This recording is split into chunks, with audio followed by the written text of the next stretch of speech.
Hello friends, कैसे हैं आप लोग। आई होप लॉकडाउन में सभी स्टडी कर रहे होंगे। कल हमने पावर शेयरिंग चैप्टर को पढ़ा था। आज हम बात करने वाले चैप्टर सेकंड फेडरलिज्म की। इससे पहले अगर आपने चैनल को सब्सक्राइब नहीं किया है तो कर दीजिएगा। इसके दो फ़ायदे होंगे, आपको मेरे वीडियोस मिलते रहेंगे और दूसरा कोरोना भी आपको कुछ नहीं कहेगा। ठीक है, तो चलिए शुरू करते हैं। फेडरलिज्म, सबसे पहले मैं आपको बता दूं, यह चैप्टर आपके सिलेबस का सबसे इजी चैप्टर होने वाला है। वो कैसे होने वाला है कि फेडरलिज्म होता क्या है। फेडरलिज्म पावर शेयरिंग की वह फॉर्म है जो हमारे इंडिया में मौजूद है। तो जो चीज़ें हमारे चारों ओर हैं वो सबसे इजी तो होगी, क्योंकि हमने उनको बहुत अच्छे से एक्सपीरियंस किया है। तो चलिए लाइन टू लाइन हम इसका एक्सप्लेनेशन देखते हैं। चलिए शुरू करते हैं। What is federalism. फेडरलिज्म क्या है, इसको हिंदी में बोलते हैं संघवाद। अब आप लोग कहेंगे इससे अच्छा तो फेडरलिज्म ही बता देते, वो ज़्यादा इजी था। एक्चुअली चाहे आप इसको संघवाद बोल दीजिए चाहे फेडरलिज्म बोल दीजिए, एक गवर्नमेंट का वह स्ट्रक्चर जब एक सेंट्रल या यूनियन गवर्नमेंट हो और उसके नीचे उसकी सब गवर्नमेंट हो, जिनको हम स्टेट गवर्नमेंट्स कहते हैं। मतलब जो पावर है वो 2 और मोर देन 2 टीयर्स के अंदर डिस्ट्रीब्यूट किया, वह फेडरलिज्म कहलाता है।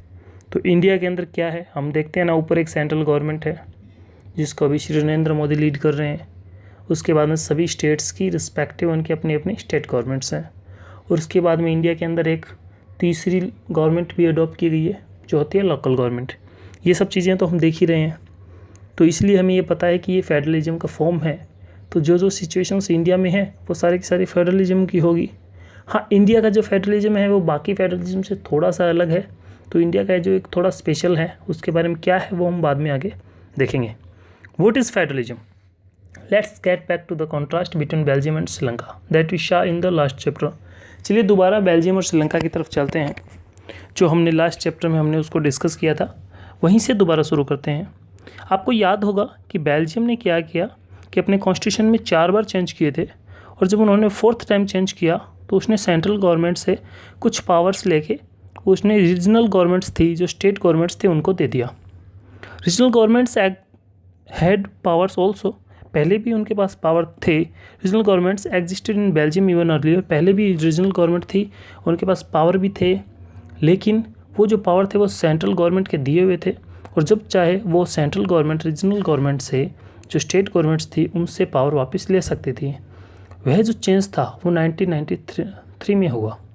अब क्या था कि रीजनल गवर्नमेंट्स के पास कॉन्स्टिट्यूशन ने उनको पावर दिए, वो पावर स्टेट गवर्नमेंट या स्टेट गवर्नमेंट से सेंट्रल गवर्नमेंट नहीं ले सकती थी। Thus Belgium shifted from a unitary to a federal form of government. इस तरीके से बेल्जियम जो पहले यूनिटरी गवर्नमेंट की फॉर्म थी, यूनिटरी फॉर्म कौन सी होती है, जब जो ऊपर यूनियन गवर्नमेंट है वो पूरे एक कंट्री को रन करता हो, वह यूनिटरी फॉर्म ऑफ गवर्नमेंट है। और अगर उसके नीचे सब गवर्नमेंट उसकी है तो भी यूनिटरी गवर्नमेंट के हिसाब से काम करेगी, वह यूनियन गवर्नमेंट होती है, वह यूनिटरी फॉर्म ऑफ गवर्नमेंट थी। लेकिन हम बात करें फेडरलिज्म की तो फेडरलिज्म में ऐसा नहीं होता। फेडरलिज्म में जैसे सेंट्रल गवर्नमेंट पावरफुल होती है वैसे ही स्टेट गवर्नमेंट भी पावरफुल होती है। कितने टाइप के होते हैं, क्या कुछ होता है वो हम देखेंगे। जैसे हम आगे हमारे सामने कुछ टर्म्स आएंगी, होल्डिंग टुगेदर, और एक और टर्म आएगी हमारे साथ कमिंग टुगेदर, वो सब क्या होते हैं उस पर हम आगे डिस्कस करेंगे। श्रीलंका, अब ये बात की थी हमने बेल्जियम की कि बेल्जियम में तो ये सारी चीज़ें थी, लेकिन श्रीलंका में अभी भी वही जो पुराने ढर्रे पे चल रहा था system. For all practical purposes a unitary system where the national government has all the powers. Sri Lanka में भी यूनिटरी सिस्टम था, वहाँ की नेशनल गवर्नमेंट है, जो सेंट्रल गवर्नमेंट है उसके पास पावर थे। तमिल लीडर्स चाहते थे कि श्रीलंका की एक फेडरल सिस्टम हो, लेकिन ऐसा नहीं था। फेडरलिज्म क्या है, इसकी डेफिनेशन यहाँ पे है। Federalism is a system of government in which the power is divided between A central authority and various constituents units of the country. Federalism government का वह सिस्टम होता है जब पावर सेंट्रल अथॉरिटी और कई कॉन्स्टिट्यूएंट यूनिट्स जो country के हैं उनमें डिवाइड हो, मतलब एक सेंट्रल गवर्नमेंट हो और स्टेट गवर्नमेंट्स में पावर डिवाइड हो। Usually A federation has 2 levels of government. सामान्यतः एक फेडरेशन में क्या होता है, 2 गवर्नमेंट होती है, state government, central government. One is the government for the entire country, एक जो पूरे देश की गवर्नमेंट हो, जैसे अपने यहाँ मोदी गवर्नमेंट है। That is usually responsible for a few subject of common national interest. जो कॉमन नेशनल इंटरेस्ट के, राष्ट्रीय हितों के जो मामले हों वो हमारी सेंट्रल गवर्नमेंट देखती है। The others are governments at the level of provinces और state that look after much of the day to day administering of their state. दूसरी होती है स्टेट गवर्नमेंट, जो उनके कंपेयर में थोड़े कम इम्पोर्टेंस के और थोड़े जो हमारे डेली लाइफ में काम आने वाली इश्यूज़ को जो गवर्न करती है। Both these levels of government enjoy there powers independent of the other. ये दोनों गवर्नमेंट है वो अपने अपने पावर्स को आज़ादी के साथ इंडिपेंडेंटली इंजॉय करती है। अब ये देखिए, ये मैप है जो हमारे सामने है, ये वर्ल्ड मैप है। इसमें जो रेड कलर्ड जो कंट्रीज़ हैं वो फेडरलिज्म को एक्सेप्ट करने वाली कंट्रीज़ है, जिसमें हम देख सकते हैं इंडिया है, इंडिया की नेबरिंग कंट्री पाकिस्तान है। अब पाकिस्तान का तो नाम लेना ही बेकार है, चलिए फिर भी लेना पड़ता है, कितना मुश्किल काम है आप सोचिए। और इंडिया के देखिए आप, ऊपर रशिया है, नीचे ऑस्ट्रेलिया है, हम देख सकते हैं साउथ अफ्रीका है, इधर ब्राज़ील है, अर्जेंटीना है, कनाडा है। ये जो बड़ी बड़ी कंट्रीज़ है इनके अंदर फेडरलिज्म एक्सेप्ट किए हुए हैं। आगे देखिए, in this sense federation are contrasted with unitary government under the unitary system. इससे ये पता चलता है कि जो फेडरलिज्म है वो यूनिटरी गवर्नमेंट से अलग है। कैसे? देखिए, under the unitary system either there is only one level of government और the sub units are subordinate of to the central government. Unitary government में या तो एक लेवल होता है गवर्नमेंट का, या उसके नीचे जो सेंट्रल गवर्नमेंट है उसी की सबऑर्डिनेट गवर्नमेंट होगी। मैंने आपको बताया कि इंडिया के अंदर फेडरल गवर्नमेंट है। क्या हमारे कॉन्स्टिट्यूशन में ऐसा कहीं लिखा हुआ है क्या? जी नहीं, हमारे कॉन्स्टिट्यूशन में फेडरलिज्म वर्ड को कहीं यूज नहीं किया गया है। हमारे कॉन्स्टिट्यूशन के सबसे पहला जो आर्टिकल है उसमें ये लाइन लिखी हुई है, India that is Bharat shall be the union of states, कि भारत जो इंडिया है, इंडिया जो भारत है वो स्टेट्स का यूनियन होगा। बाकी जो हमारे काम करने का, हमारे कॉन्स्टिट्यूशन का वो तरीका है वो फेडरल तरीका का है, इसलिए हम इंडिया को फेडरलिज्म एक्सेप्ट की हुई कंट्री कहते हैं। अच्छा, एक और सवाल, क्या भारत में फेडरलिज्म कहाँ से लिया गया? हमें पता है कि हमारे कॉन्स्टिट्यूशन में जो क्वालिटीज़ है, जो फीचर्स है वो कहीं ना कहीं दूसरे कंट्रीज़ के कॉन्स्टिट्यूशन से उठाई हुई है या चुराई हुई है, कुछ भी बोल दीजिए। फेडरलिज्म कहाँ से लिया गया है? दरअसल फेडरलिज्म कनाडा से ली हुई है। हमें पता है कनाडा एरिया वाइज बहुत बड़ी कंट्री है, सबसे बड़ी कंट्री रशिया है, उसके बाद में कनाडा है। तो हम देखते हैं कि कनाडा है वो सेकंड लार्जेस्ट कंट्री है एरिया वाइज। तो इतनी बड़ी कंट्रीज़ को एरिया वाइज, जब इतनी बड़ी कंट्री है तो उसको गवर्न करने के लिए उनको चाहिए कि वो अपनी सेंट्रल गवर्नमेंट के साथ साथ कुछ स्टेट गवर्नमेंट्स भी हो जिनके पास अपने पावर हों। तो उनके पास ये सिस्टम था जो हमने अडॉप्ट किया है। आगे देखिए, either there is only one level of government or the sub-units are subordinate to the central government. The central government can pass on orders to the provincial or the local government. Central government होती है, unitary government के अंदर क्या होता है, central government है वो उनके नीचे की जो लोकल गवर्नमेंट्स होते हैं उन पे ऑर्डर पास कर सकती है, लेकिन ऐसा नहीं है फेडरल सिस्टम में। ये नहीं किया जा सकता। फेडरल सिस्टम में स्टेट गवर्नमेंट चाहे तो सेंट्रल गवर्नमेंट का ऑर्डर माने, चाहे तो ना माने। आज देखिए आप कि जैसे बहुत सारे कानून होते हैं जो इंडिया की सेंट्रल गवर्नमेंट है वो पास करती है, तो क्या वो अपनी राजस्थान में लागू होंगे? क्या हो सकता है हो सकता है ना हो, लेकिन उन पावर्स में अगर वो स्टेट के पावर हैं, अगर वो स्टेट के सब्जेक्ट हैं, स्टेट के पास उनका पावर है, तो वो पावर स्टेट गवर्नमेंट चाहेगी तो लागू होंगे, वरना नहीं होंगे। तो इसलिए सारे जो ये नहीं है कि सेंट्रल गवर्नमेंट जो कुछ भी बोले वो स्टेट गवर्नमेंट को मानना ही पड़े। कम से कम फेडरलिज्म में तो ऐसा बिल्कुल नहीं है। आगे देखिए, but in a federal system the central government can not order the state government to do something. लेकिन एक फेडरल सिस्टम में सेंट्रल गवर्नमेंट ऐसा नहीं कर सकती। State government has power of its own for which it is not answerable to the central government. State government के पास जो पावर होते हैं उसमें वह सेंट्रल गवर्नमेंट को जवाबदेह नहीं है, वह सेंट्रल गवर्नमेंट को अकाउंटेबल नहीं है, उसको जवाबदेही उसकी नहीं बनती है। Both these governments are separately answerable to the people. चाहे सेंट्रल गवर्नमेंट हो चाहे स्टेट गवर्नमेंट हो, दोनों के दोनों लोगों को जवाबदेह हैं, जो सिटीज़न होते हैं उनको जवाबदेह हैं। Let's look at some of the key features of federalism. Federalism के कुछ की फीचर्स पे बात करते हैं। देयर आर 2 और मोर लेवल्स ऑफ गवर्नमेंट। फेडरलिज्म में 2 या 2 से ज़्यादा लेवल होते हैं, जैसे अपने यहाँ 3 हैं। कौन कौन से हैं? सबसे ऊपर है यूनियन लेवल पे सेंट्रल गवर्नमेंट, स्टेट लेवल पे स्टेट गवर्नमेंट, और तीसरा एक लोकल लेवल पे है लोकल गवर्नमेंट।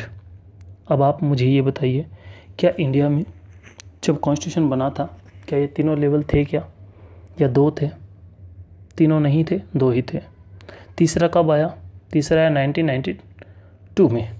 1992 में जो तीसरा लोकल गवर्नमेंट का कॉन्सेप्ट है वो इंडिया ने अडॉप्ट किया। आपको कमेंट में ये बताना है ऐसा कौन सा स्टेट है जिसने सबसे पहले लोकल गवर्नमेंट का जो कॉन्सेप्ट था उसको अडॉप्ट किया था। उसके बारे में जो कुछ भी आप जानते हो आप डिटेल से लिखें। इसके लिए हमारे कॉन्स्टिट्यूशन में अमेंडमेंट किया गया। कौन कौन से? 73rd 74th, ये 2 कॉन्स्टिट्यूशनल अमेंडमेंट हुए जो हमारे, जिनको हम बोलते हैं जो संवैधानिक जो परिवर्तन होते हैं, संविधान में जो परिवर्तन होते हैं, जिसको बोलते हैं संविधान संशोधन। 73वां और 74वें संविधान संशोधन से जो हमारे देश में लोकल गवर्नमेंट का कॉन्सेप्ट आया।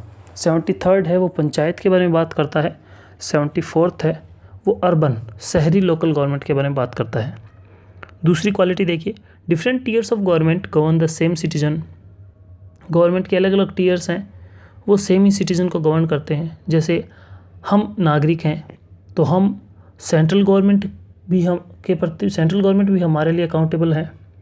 इसके साथ ही हम स्टेट गवर्नमेंट के अंडर में भी आते हैं। हमारे पास स्टेट गवर्नमेंट है, स्टेट गवर्नमेंट भी रूल करती है, और जो यहाँ की लोकल गवर्नमेंट है वो भी रूल करती हैं। तो एक ही सिटीजन पे तीनों गवर्नमेंट रूल करती है, but each tier has its own jurisdiction in specific matter of legislation.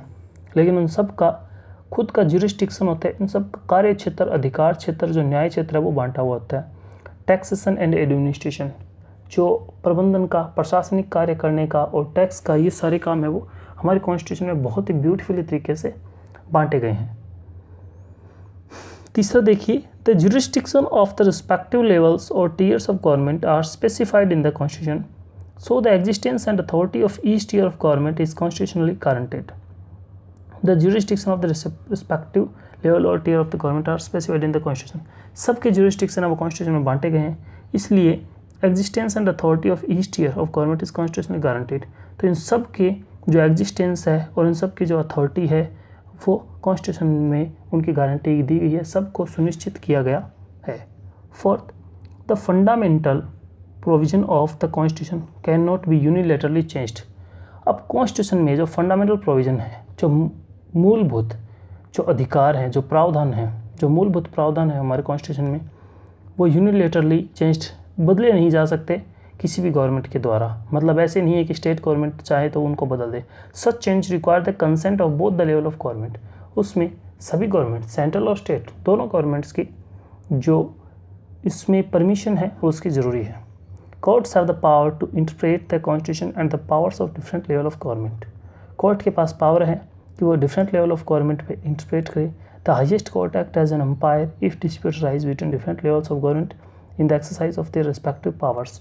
जिस तरीके से घर में बच्चे झगड़ लेते हैं तो उनको रूल कौन करता है? पेरेंट्स है, वो डिसाइड करते हैं what is right what is wrong. तो इसी तरीके का अगर सेंट्रल गवर्नमेंट और स्टेट गवर्नमेंट या एक स्टेट गवर्नमेंट या दूसरी स्टेट गवर्नमेंट के बीच में अगर कोई किसी भी तरीके का डिस्प्यूट हो जाए, किसी भी तरीके का कॉन्फ्लिक्ट और टेंशन हो, तो उसको कौन दूर करता है? उसको हमारी जो सुप्रीम कोर्ट और जो हाई कोर्ट है वो सॉर्ट आउट करती है। Sources of revenue for each level of government are clearly specified to ensure its financial autonomy. Financial autonomy, जो वित्तीय अधिकार है वो भी बांटे गए हैं कि कौन से सोर्सेज से जो रेवेन्यू आएगा, जो टैक्स आएगा, जो पैसा आएगा, वो कौन से डिपार्टमेंट से कौन लेगा। सेंट्रल गवर्नमेंट के अंडर में कौन कौन से डिपार्टमेंट्स आते हैं, सेंट्रल स्टेट गवर्नमेंट के अंडर में कौन कौन से डिपार्टमेंट्स आते हैं, ये भी बहुत ही क्लियरली मेंशन किया हुआ है।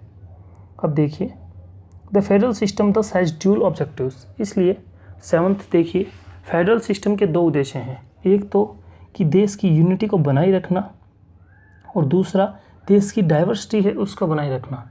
इसलिए two aspect are crucial for the institution and practice of federalism. Federalism को चलाने में और फेडरलिज्म को एक बनाए रखने में ये दोनों के दोनों जो एस्पेक्ट हैं वो ज़रूरी है। Government at different level should agree to some rules of power sharing. अलग अलग लेवल पे जो गवर्नमेंट है वो पावर शेयरिंग में एग्री होनी चाहिए। They should also trust that each would abide by it's part of the agreement. अब देखिए, an ideal federal system has both aspect. एक आदर्श फेडरल सिस्टम के अंदर दो एस्पेक्ट होने चाहिए, दो एस्पेक्ट जरूरी है, mutual trust and agreement to live together. एक फेडरल सिस्टम तभी काम कर सकता है जब आपसे विश्वास हो और उनमें ये समझौता हो कि हम साथ में काम कर सकते हैं। साथ में लिव टुगेदर का मतलब साथ में हम काम कर सकते हैं। The exact balance of power between the central and the state government varies from one federation to another. इसी तरीके का यह जो बैलेंस और पावर का जो एक सेंट्रल और स्टेट गवर्नमेंट से में वो एक फेडरेशन से दूसरे फेडरेशन में डिफरेंस होता है। ऐसा नहीं है कि जो फेडरलिज्म के जो रूल इंडिया में लागू हैं वो पाकिस्तान में फेडरलिज्म है, लेकिन क्या वहाँ पे ऐसा होगा? क्या ज़रूरी नहीं है। थोड़े बहुत डिफरेंसेस हैं वो पॉसिबल है। This balance depends mainly on the historical context in which the federation was formed. There are two kinds of routes through which federation have been formed. यह जो बैलेंस है, जैसे इंडिया में जो बैलेंस है, इसमें यहाँ का जो हिस्टोरिकल कॉन्टेक्स्ट है वो भी काफ़ी इंपॉर्टेंस रखता है कि किस तरीके से हमने ये बनाया है। There are two kinds of, क्योंकि चाहे हम लाख किसी दूसरी कंट्री को कॉपी कर लें, हम रूल्स वही डालेंगे जो हमें यहाँ पे सूट करते हों। कुछ ऐसे रूल्स होंगे जो बहुत बढ़िया होंगे लेकिन वो अमेरिका में सूट करते हो सकता है वो कनाडा में सूट करते हो सकता है वो साउथ अफ्रीका में सूट करते हो, तो ज़रूरी नहीं कि हम वो यहाँ पे डाल लें। हमारे यहाँ पे जो बेस्ट होंगे हम उन रूल्स को फॉलो करेंगे। This balance depends mainly on the historical context in which the federation was formed. इसी बात पे हमने डिस्कस किया था। There are two kinds of routes through which federation have been formed. दो रूट होती है जिन पे फेडरेशन बनता है। The first route involves independent states coming together on their own to form a bigger unit. दो होता है, पहला होता है कमिंग टुगेदर फेडरेशन, दूसरा है होल्डिंग टुगेदर। कमिंग टुगेदर क्या होता है? इसमें जो सारे स्टेट्स हैं वो इक्वली पावरफुल होते हैं। इसमें सेंट्रल गवर्नमेंट ज़्यादा पावरफुल नहीं होता, सभी के सभी सेंट्रल स्टेट सभी इक्वली पावरफुल होते हैं और सभी एक साथ आके एक सरकार बनाते हैं। तो यह कमिंग टुगेदर फॉर्म है। So that bye pulling sovereignty and retaining identity they can increase their security. ताकि साथ रहने से वो अपने आप को ज़्यादा सिक्योर कर सकते हैं और अपनी पहचान को रिटेन करके रख सकते हैं। This type of coming together federation includes the USA. इसका बेस्ट एग्जाम्पल है United states of America, Switzerland and Australia. In this first category of federations, all the constituent states usually have equal power and are strong vis-a-vis the federal government. इसके अंदर coming together federation के अंदर जो सारे के सारे जो states हैं उनके पास इक्वल पावर हैं और फेडरल गवर्नमेंट है वो एक दूसरे के बीच मतलब एक दूसरे से इक्वली ही पावरफुल है, एकदम इक्वल है। जैसे नाम से पता चल रहा है कमिंग टुगेदर, इसमें सभी साथ में आके एक फेडरलिज्म गवर्नमेंट को बनाते हैं, एक फेडरेशन को बनाते हैं। दूसरा, the second route is where a large country decide to divide its power between the constituent states and the national government. दूसरा जो रूट है ये है where a large country decide to divide its power between the constituent states and the national government. जब एक central government होती है, एक बड़ा कंट्री है, वो क्या करता है अपने पावर को डिवाइड कर देता है स्टेट्स के अंदर और एक नेशनल गवर्नमेंट रखता है। इंडिया, स्पेन, बेल्जियम ये इसके एग्जांपल है। इसमें होल्डिंग टुगेदर फेडरेशन है। In this category, the central government tends to be more powerful. इसमें स्टेट्स के मुकाबले सेंट्रल गवर्नमेंट के पास ज़्यादा पावर होता है। Very often different constituent units of the federation have unequal power. Some units are granted special power. इसमें ज़रूरी नहीं कि हर जगह एक जैसी सिचुएशन हो। कुछ स्टेट्स के पास ज़्यादा पावर होगा, किसी के पास कम होगा, लेकिन सेंट्रल गवर्नमेंट के पास मैक्सिमम पावर्स होते हैं। बाकी हम अगले पार्ट में देखते हैं। Thank you.